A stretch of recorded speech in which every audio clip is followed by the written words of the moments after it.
Alright, you guys ready for part 2, where we find out the conclusion? Well, first of all, we're going to find out what that crazy note meant. Sherlock does a great job of deducing the meaning there. And then we'll get into the rest of the story and find out what is going on. Thanks, guys, for listening, and don't forget about the Sherlock competition. If you just click the show notes, you can check out all the ways, the way to enter and get in on that action. So without further ado, I give you the conclusion to this chapter of the Memoirs of Sherlock Holmes. He sat down opposite to me, drew the lamp to the edge of the table, and handed me a short note scribbled, as you see, upon a single sheet of grey paper. "The supply of game for London is going steadily up," it ran. "Head keeper Hudson, we believe, has now been told to receive all orders of fly paper, and for preservation of your hen pheasant's life." I dare say my face looked as bewildered as yours did just now when I first read this message. Then I reread it very carefully. It was evidently as I had thought, and some secret meaning must lie buried in this strange combination of words. Or could it be that there was a prearranged significance to such phrases as fly paper and hen pheasant? Such a meaning would be arbitrary and could not be deduced in any way. And yet I was loath to believe that this was the case, and the presence of the word Hudson seemed to show that the subject of the message was as I had guessed, and that it was from Beddoes rather than the sailor. I tried it backwards, but the combination life pheasant's hen was not encouraging. Then I tried alternate words, but neither the of for nor supply game London promised to throw any light upon it. And then, in an instant, the key of the riddle was in my hands, and I saw that every third word, beginning with the first, would give a message which might well drive old Trevor to despair. It was short and terse, the warning as I now read it to my companion. "The game is up. Hudson has told all. Fly for your life." Victor Trevor sank his face into shaking hands. "It must be that, I suppose," said he. "This is worse than death, for it means disgrace as well. But what is the meaning of these head-keepers and hen-pheasants?" "It means nothing to the message, but it might mean a good deal to us if we had no other means of discovering the sender. You see that he has begun by writing 'the game is,' and so on. Afterwards he had, to fulfill the prearranged cipher, to fill in any 2 words in each space. He would naturally use the first words which came to his mind. And if there were so many which referred to sport among them, you may be tolerably sure that he is either an ardent shot or interested in breeding. Do you know anything of this Beddoes?" "Why, now that you mention it," said he, "I remember that my poor father used to have an invitation from him to shoot over his preserves every autumn." "Then it is undoubtedly from him that the note comes," said I. "It only remains for us to find out what the secret was which the sailor Hudson seems to have held over the heads of these 2 wealthy and respected men." "Alas, Holmes, I fear that it is one of sin and shame," cried my friend. "But from you I shall have no secrets. Here is the statement which was drawn up by my father when he knew that the danger from Hudson had become imminent. I found it in the Japanese cabinet, as he told the doctor. Take it and read it to me, for I have neither the strength nor the courage to do it myself." These are the very papers, Watson, which he handed to me, and I will read them to you, as I read them in the old study that night to him. They are endorsed outside, as you see, some particulars of the voyage of the bark Gloria Scott, from her leaving Falmouth on the 8th October 1855, to her destination in N latitude 15 degrees 20 feet, west longitude 25 degrees 14 feet, on November 6th. It is in the form of a letter, and runs in this way. "My dear, dear son, now that approaching disgrace begins to darken the closing years of my life, I can write with all truth and honesty that it is not the terror of the law, it is not the loss of my position in the county, nor is it my fall in the eyes of all who have known me, which cuts me to the heart, but it is the thought that you should come to blush for me, you who love me, and who have seldom, I hope, had reason to do other than respect me. But if the blow falls which is forever hanging over me, then I should wish you to read this, that you may know straight from me how far I have been to blame. On the other hand, if all should go well, which may kind God Almighty grant, then if by any chance this paper should still be undestroyed, and should fall into your hands, I conjure you, by all you hold sacred, by the memory of your dear mother, and by the love which has been between us, to hurl it into the fire and never give one thought to it again. If then your eyes go on to read this line, I know that I have already been exposed and dragged from my home, or, as is more likely, for you know that my heart is weak, by lying with my tongue sealed forever in death. In either case, the time for suppression is past, and every word which I tell you is the naked truth, and this I swear as I hope for mercy. My name, dear lad, is not Trevor. I was James Armitage in my younger days, and you can understand now the shock that it was to me a few weeks ago when your college friend addressed me in words which seemed to imply that he had surmised my secret. As Armitage it was that I entered a London banking house, and as Armitage I was convicted of breaking my country's laws, and was sentenced to transportation. Do not think very harshly of me, laddie. It was a debt of honour, so-called, which I had to pay, and I used money which was not my own to do it, in the certainty that I could replace it before there could be any possibility of its being missed. But the most dreadful ill luck pursued me. The money which I had reckoned upon never came to hand, and a premature examination of accounts exposed my deficit.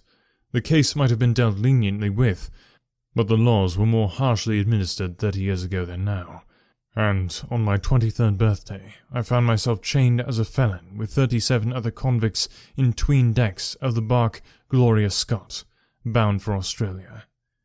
It was the year 55, when the Crimean War was at its height, and the old convict ships had been largely used as transports in the Black Sea.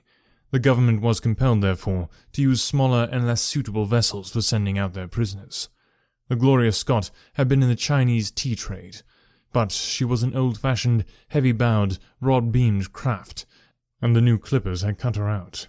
She was a 500-ton boat, and besides her 38 jailbirds, she carried 26 of a crew, 18 soldiers, a captain, 3 mates, a doctor, a chaplain, and 4 warders. Nearly 100 souls were in her, all told, when we set sail for Falmouth. The partition between the cells of the convicts, instead of being thick oak, as is usual in convict ships, was quite thin and frail. The man next to me upon the aft side was one whom I had particularly noticed when we were let down the quay. He was a young man with a clear, hairless face, a long, thin nose, and rather nutcracker jaws. He carried his head very jauntily in the air, had a swaggering style of walking, and was, above all else, remarkable for his extraordinary height. I don't think any of our heads would have come up to his shoulder, and I am sure that he could not have measured less than 6.5 feet. It was strange among so many sad and weary faces to see one which was full of energy and resolution. The sight of it was to me like a fire in a snowstorm. I was glad then to find that he was my neighbour, and gladder still when, in the dead of the night, I heard a whisper close to my ear, and found that he had managed to cut an opening in the boards which separated us. "Hello, chummy," said he. "What is your name, and what are you here for?" I answered him, and asked in turn who I was talking with. "I'm Jack Pendergast," said he, "and by God, you'll learn to bless my name before you've done with me." I remember hearing of his case, for it was one which had made an immense sensation throughout the country some time before my own arrest.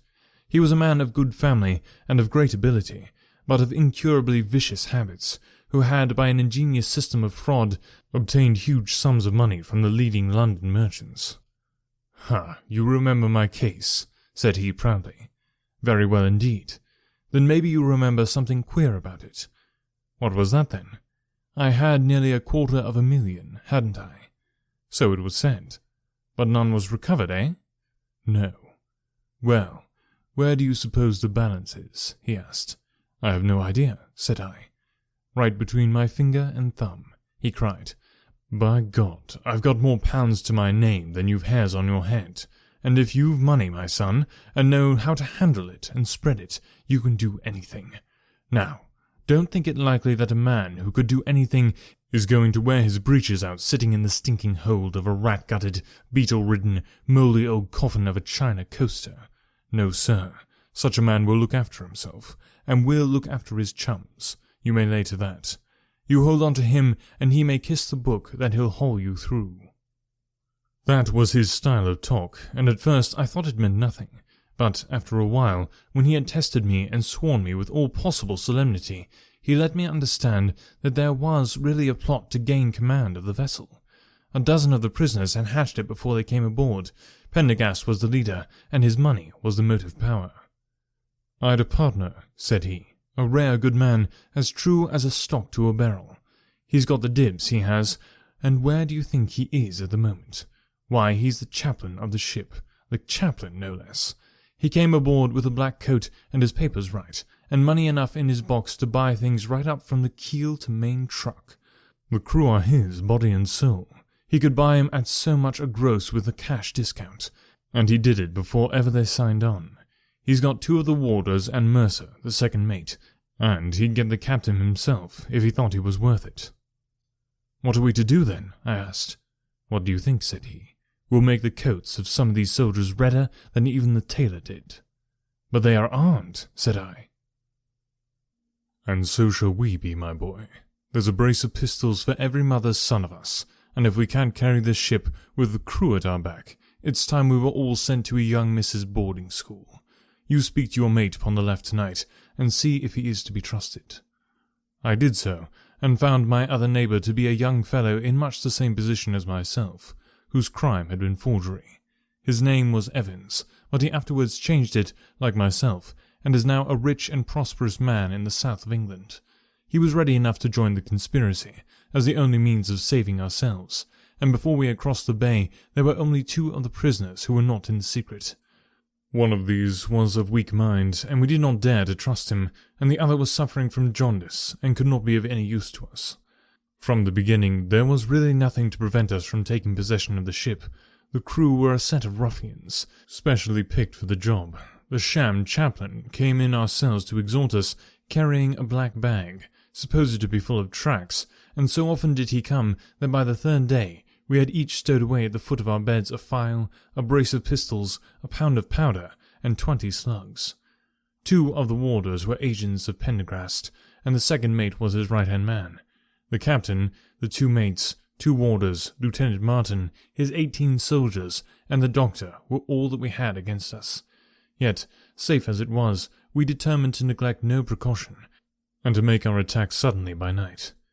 It came, however, more quickly than we had expected in this way.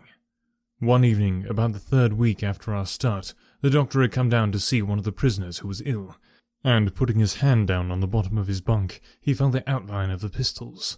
If he had been silent, he might have blown the whole thing. But he was a nervous little chap, so he gave a cry of surprise, and turned so pale that the man knew what was up in an instant and seized him. He was gagged before he could give the alarm, and tied down upon the bed. He had unlocked the door that led to the deck, and we were through it in a rush. The 2 sentries were shot down, and so was a corporal who came running to see what was the matter. There were 2 more soldiers at the door of the stateroom, and their muskets seemed not to be loaded, for they never fired upon us, and they were shot while trying to fix their bayonets. Then we rushed on into the captain's cabin, but as we pushed the door, there was an explosion from within, and there he lay with his brains smeared over the chart of the Atlantic, which was pinned upon the table, while the chaplain stood with a smoking pistol in his hand at his elbow. The 2 mates had both been seized by the crew, and the whole business seemed to be settled. The stateroom was next to the cabin, and we flocked in there and flopped down on the settees, all speaking together, for we were just mad with the feeling that we were free once more. There were lockers all round, and Wilson, the sham chaplain, knocked one of them in and pulled out a dozen of brown sherry. We cracked off the necks of the bottles, poured the stuff into our tumblers, and were just tossing them off, when in an instant, without warning, there came the roar of muskets in our ears, and the saloon was so full of smoke that we could not see across the table. When it cleared again, the place was a shambles. Wilson and 8 others were wriggling on top of each other on the floor, and the blood and the brown sherry on that table turned me sick now when I think of it. We were so cowed by the sight that I think we should have given the job up if it had not been for Pendergast. He bellowed like a bull, and rushed for the door with all that was left alive at his heels. Out we ran, and there on the poop were the lieutenant and 10 of his men. The swing skylights above the saloon table had been bit open, and they had fired upon us through the slit. We got on them before they could load, and they stood to it like men. But we had the upper hand of them, and in 5 minutes it was all over. My God, was there ever a slaughterhouse like that ship? Pendergast was like a raging devil, and he picked the soldiers up as if they had been children, and threw them overboard, alive or dead. There was one sergeant that was horribly wounded, and yet kept on swimming for a surprising time, until someone in mercy blew out his brains. When the fighting was over, there was no one left of our enemies, except just the warder, the mates, and the doctor. It was over them that the great quarrel arose. There were many of us who were glad enough to win back our freedom, and yet who had no wish to have murder on our souls. It was one thing to knock the soldiers over with their muskets in their hands, and it was another to stand by while men were being killed in cold blood. 8 of us, 5 convicts and 3 sailors, said that we would not see it done, but there was no moving Pendergast and those who were with him. Our only chance of safety lay in making a clean job of it, said he, and he would not leave a tongue with power to wag in a witness box. It nearly came to our sharing the fate of the prisoners, but at last he said that if we wished, we might take a boat and go. We jumped at the offer, for we were already sick of these bloodthirsty doings, and we saw that there would be worse before it was done. We were given a suit of sailors' togs each, a barrel of water, 2 casks, 1 of junk and 1 of biscuits, and a compass. Pendergast threw us over a chart, told us that we were shipwrecked mariners whose ship had foundered in latitude 15 degrees north and longitude 25 degrees west, and then cut the painter and let us go. And now I come to the most surprising part of my story, my dear son. The seamen had hauled the foreyard aback during the rising, but now, as we left them, they brought it square again, and as there was a light wind from the north and east, the bark began to draw slowly away from us. Our boat lay, rising and falling, upon the long, smooth rollers, and Evans and I, who were the most educated of the party, were sitting in the sheets working out our position and planning what coast we should make for.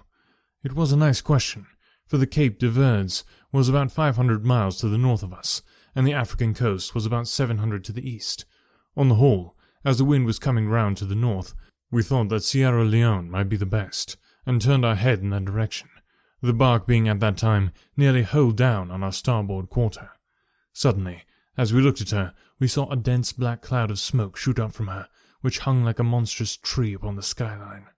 A few seconds later, a roar like thunder burst upon our ears, and, as the smoke thinned away, there was no sign left of the Gloria Scott.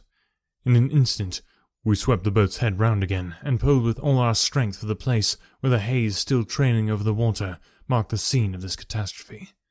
It was a long hour before we reached it, and at first we feared that we had come too late to save anyone. A splintered boat and a number of crates and fragments of spars rising and falling on the waves showed us where the vessel had floundered, but there was no sign of life, and we had turned away in despair when we heard a cry for help, and saw at some distance a piece of wreckage with a man lying stretched across it. When we pulled him aboard the boat, he proved to be a young seaman of the name of Hudson, who was so burned and exhausted that he could give us no account of what had happened until the following morning. It seemed that after we had left, Pendergast and his gang had proceeded to put to death the 5 remaining prisoners.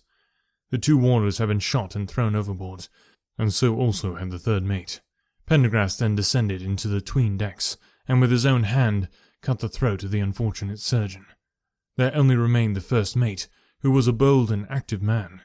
When he saw the convict approaching him with a bloody knife in his hand, he kicked off his bonds, which he had somehow contrived to loosen, and, rushing down the deck, he plunged into the aft hold. A dozen convicts, who descended with their pistols in search of him, found him with a matchbox in his hand, seated beside an open powder barrel, which was one of 100 carried on board, and swearing that he would blow all hands up if he were in any way molested. An instant later, the explosion occurred, though Hudson thought it was caused by the misdirected bullet of one of the convicts rather than the mate's match.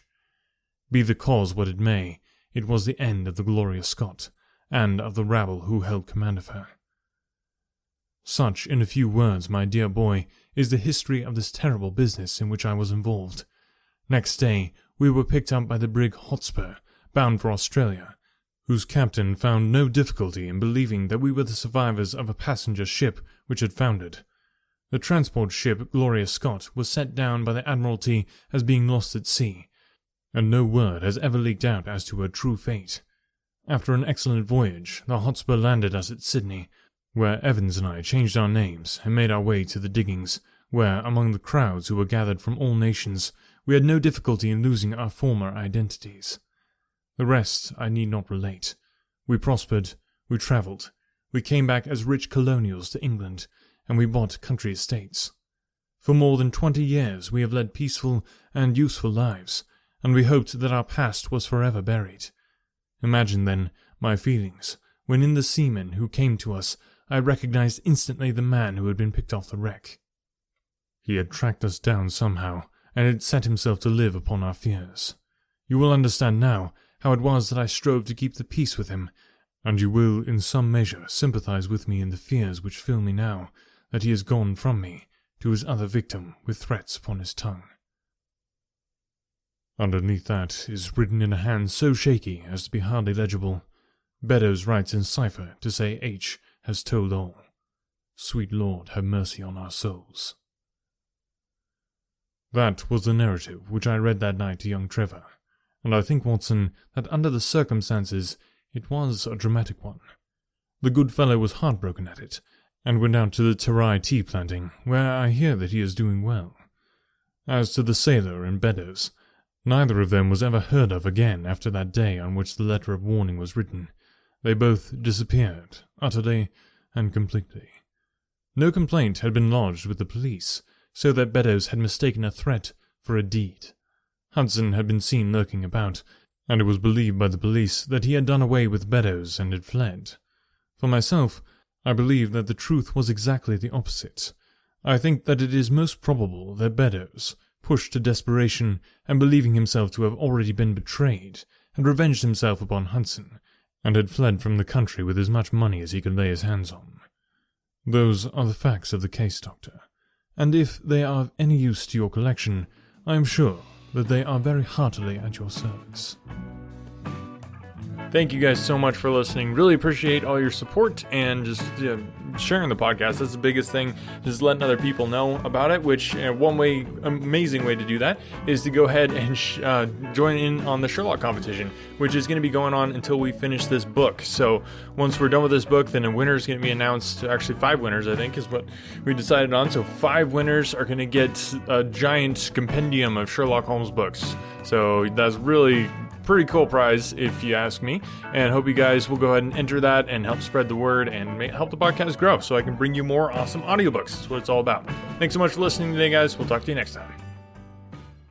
When I was in school, I absolutely hated writing. It wasn't until I was a bit older that I came to understand the power of words. If you're a business owner, you understand that power too. A business blog, when done right, can drive sales, increase revenue, and get you more customers. But as a business owner, you probably don't have the time to do all that writing. Plus, if you're not a copywriter by trade, you might feel like you're just kind of throwing words out there and they're not actually accomplishing anything. The good news is, there's a simple solution. Check it out. I call it the ultimate blog post checklist for businesses with online stores. This checklist will allow you to write better, more effective articles that convert readers into buyers. It's full of easy to follow examples to get your creativity flowing based on experience of nearly 1 million words written, and best of all, it's effective on any type of article in any industry or niche. I've successfully used this exact checklist on topics from pool table reviews to investment advice. Tired of spending tons of time writing stuff that doesn't convert? This checklist will change that by giving you highly effective blog posts and articles that transform readers into paying customers. Go to invicta.enterprises/free checklist and start saving time and transforming your writing now. That's invicta.enterprises/free checklist.